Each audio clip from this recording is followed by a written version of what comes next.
Ayan, pinakain ko na pala si Yuki at saka si Loki. Ayan. Ang pagkain nila kaninang tanghali ay marami po kasing nailagay ko na may sabaw pa siya ng tinulang manok. Ayan. Nilagyan ko na lang din po ng piritong manok ngayong gabi. Ayan pong kinakain nila ngayon. Pinapaubos ko po sa kanila kasi marami naman po yung aking nailagay kaninang cat food. Kaya ayan, dinagdagan ko na lang ng fried chicken. At nahuli po pala itong video ko. Kanina pa po pala sila kumakain. Habang kumakain sila, nakalimutan ko naman mag-video. Kaya ayan, ngayon naman ako nag-video. Kaya ayan, nahuli itong video ko. Kaya ayan, malapit na rin lang matapos, maubos yung pagkain nila. Piritong manok na lang din po ang aking pinapaulam sa kanila. Dahil po kaninang tanghali, sabaw naman po yan ng manok ang hindi nila naubos. Kaya dinurog ko na lang din po ito. At hinimay-himay ko na lang din po yung manok na pirito. Para po makain po nila. Yan po ang ulam nila ngayon guys. Ayan guys, ayan, kalahati na pong nabawas ko. At ayan si Loki. Tapos na po siyang kumain. Dami na rin po siya nakain. Kaya, ayan, kahit ultimo aking, yung piritong manok na ipakain ko sa kanya, hindi niya kakainin. Pero mamaya din po, bago yan ito sila matulog, bago din naman ako matulog, ipapakain ko rin po sa kanila to. Kailangan itong maubos nila. Buting-ting na po siya guys. Buting-ting na po yung tiyan niya.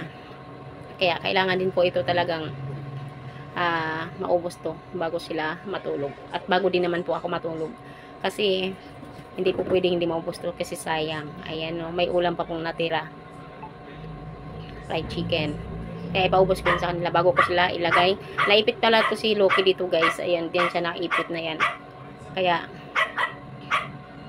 tinalian po muna namin yung paa niya. Naipit lang din naman, hindi naman gaanong talaga siya pilay, hindi naman talaga, nakalakad naman din siya, pero nilagyan lang namin ng tila yung paa niya at para lang din ay tapos nilagyan namin scotch tape ay para din naman niya hindi masyado niya maitapat sa sahig at hindi na siya masasaktan dahil din naman ay may na po yung paa niya, may protection.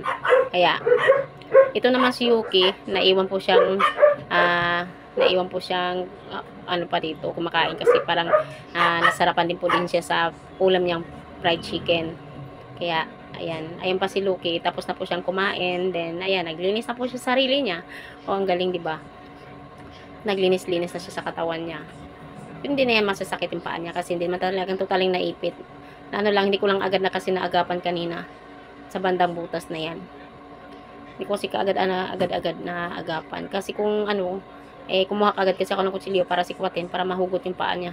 Pero isang paa lang, yung parang hindi totaling paang buo, kundi yung parang daliri lang din niya, naipit lang. Ayan, ito naman si Yuki, diba? Tapos na silang kumain.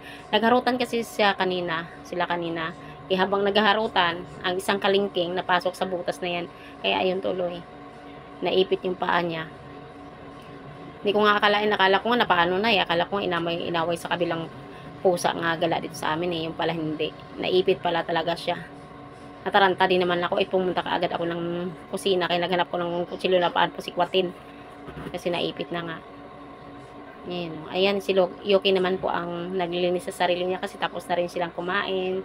Ayan, sa wakas. Pero mamaya ipaubos ko pa rin po yan sa kanila kasi sayang po yung ulam na piritong manok. Ayan. Diba? Ayan na si Loki sa loob. Nasa loob na siya. Ayan guys, hanggang dito na lang. Follow and share.